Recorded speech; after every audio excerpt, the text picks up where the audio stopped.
बहुत परेशान हैं हम लोग। रात भर इस मचान पर बैठ के हम लोग समय काटते हैं। किस टाइम में हम लोग को गांव कट जाएगा, गांव बढ़ जाएगा। नमस्कार, आप देख रहे हैं पंजाब केसरी टीवी और आपके साथ मैं हूं आशा। बिहार के जिले कटिहार में कोसी और गंगा नदी के जलस्तर में हुए अचानक एकाएक बढ़ोतरी के बाद नदी का वाटर लेवल डेंजर मार्क तक पहुंच गया है। तो वहीं दूसरी ओर जलस्तर में इजाफे के बाद लोगों की नींद उड़ गई है और हर कोई अनहोनी की आशंका से गुजर रहा है।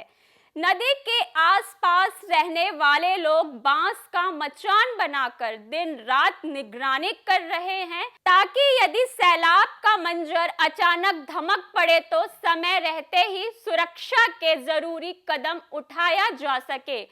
देखिए ये खास रिपोर्ट। दरअसल स्क्रीन पर चल रही ये तस्वीर कटिहार की कुर्सेला प्रखंड की है, जहां दक्षिणी मुरादपुर पंचायत के खेरिया में गांव और कोसी नदी से जुड़े इलाके में कटाव का कहर बरपा रहा है। आलम यह है कि हर दिन कई किलोमीटर तक जमीन को नदी अपने आगोश में ले रही है। ऐसे में लोग दहशत में हैं और इसलिए नदी के पास बांस का मचान बनाकर दिन रात निगरानी कर रहे हैं ताकि कटाव की विकराल स्थिति पर तुरंत गाँव तक सूचना पहुँचाई जा सके। ये कौन नदी है? ये गंगा कोसी दोनों मिलल है। अच्छा। और कटाव तो जानबे करते हैं कि खूब बढ़ रहा है, कटिए रहा है। खेत उत कट गया पहले? हाँ, पहले सब पानिये में है। ये आगू में जो बचल है वो बाड़ियों खत्म हो जाएगा। घर द्वार पे भी आफत है। घर द्वार पर भी आफत है। डर लगता है रात दिन कि सो जाएंगे, सुतले में कट जाएगा, क्या होगा। हम लोग बैठ के समय काट रहे हैं, जगे रहते हैं, रात भर जगे रहते हैं। क्या उम्मीद है सरकार से, क्या चाहते हैं? सरकार से यही चाहते हैं इसका प्रबंध करे, कोनो जुगाड़ करे, मजबूत कारोबार करे, पत्थर दे तब बचेगा। क्या नाम है आपका? खंतर यादव। बहुत परेशान हैं हम लोग। रात भर इस मचान पर बैठ के हम लोग समय काटते हैं। किस टाइम में हम लोग को गांव कट जाएगा, गांव बढ़ जाएगा। अच्छा। हाँ। कब से हो रहा है कटाव? कटाव तो 10-20 दिन से। 10 दिन से ज़्यादा है? बहुत ज़्यादा है। कितना कट जाता है मोटा मोटी रोजाना? रोज कम से कम 2-4 बीघा का रोज कटता है। हाँ। तो खेत उत भी पूरा बस हम लोग का घरे भर बचा है। खेत जमीन सब गंगा में है। कौन जगह है ये? एक खेड़िया गांव है। क्या नाम है आपका? अवधेश यादव। गंगा और कोसी नदी के कटाव से लगभग 25,000 की आबादी पर मंडरा रहे संकट को लेकर अब तो सरकार पर ही ग्रामीणों को उम्मीद है। से ये कोसी गंगा का संगम स्थल है। आप कटरिया गांव से स्टार्ट करेंगे, रेलवे लाइन के बगल यहाँ से लेकर के मजदिया, कमलाकानी, ये खेड़िया गांव है, पत्थल टोला है। जस्ट आपको बगल में गंगा और कोसी का वो दीवार है।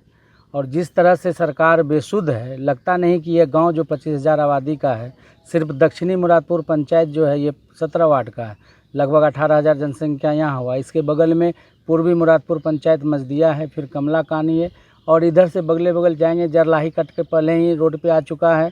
और रेलवे लाइन पर भी खतरा है कि अगर ये गांव का अस्तित्व बचाना है तो सरकार को इसमें जो है कार्रवाई और विलम्ब कर रहना पड़ेगा। विगत 20 दिनों से लगातार फ़ोन के माध्यम से पदाधिकारियों को बताया जा रहा है कि यहाँ की स्थिति जो है बद से बदतर है। अगर इसको समय रहते काम नहीं कीजिएगा तो ये जो गाँव है, जो आबादी गाँव है, जो बरसों से यहाँ पर लोग रह रहे हैं, इसके अस्तित्व का खतरा नज़र आ जाएगा।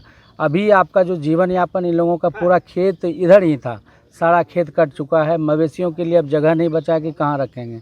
ये बहुत बड़ी आपदा का समय है, लेकिन सरकार और सरकारी तंत्र जो है बिल्कुल निराश किया हुआ है। गांव के लोग किसी तरह रात भर इस मचान पे आके बैठते हैं कि कटाव जब बढ़ेगा तो यहाँ से हल्ला करेंगे, गांव का लोग गांव खाली करेंगे। रत जगह करते हैं। हाँ, रत जगह करते हैं। कोई ना कोई यहाँ पर रहा देते हैं कि भाई कटाव जैसे तेज होगा तो हम लोग जो गांव में खाली कराने का निर्देश दिया जाएगा। कल भी यहाँ पे हम लोग आए थे, यहाँ से हमने प्रशासन को भी सभी को फ़ोन किया कि इस तरह का वहाँ का माहौल है। मात्र जो गांव है ये 200 से 250 फीट बचा हुआ है और ये जनजीवन का जो आसरा है वो ख़त्म हो जाएगा। 20-25 हज़ार आबादी जो है ख़त्म हो जाएगा। लेकिन जब ख़त्म होने लगेगा तब सरकार इसमें जो है भ्रष्टाचार करेगा, बोरा फेंकेगा, जिसका उपाय नहीं है। अंत में उपाय वही होगा कि यह गाँव सट के रेलवे लाइन में मिल जाएगा। कटिहार में बाढ़ और कटाव लोगों के किस्मत की हर साल की नियति बन गई है। सरकार हर साल बाढ़ और कटाव के बचाव के नाम पर पानी की तरह पैसा बहाती है। करोड़ों के बाढ़ नियंत्रण कार्य होते हैं, लेकिन सैलाब का मंजर आते ही सरकार के ये दावे और बाढ़ निरोधात्मक कार्य लोगों को भगवान भरोसे छोड़ देते हैं। ऐसे में सवाल उठता है कि आखिर सरकार की इतनी राशि जो खर्च होती है वह जाती कहां है। पंजाब केसरी टीवी के लिए कटिहार से रजनीश कुमार की रिपोर्ट।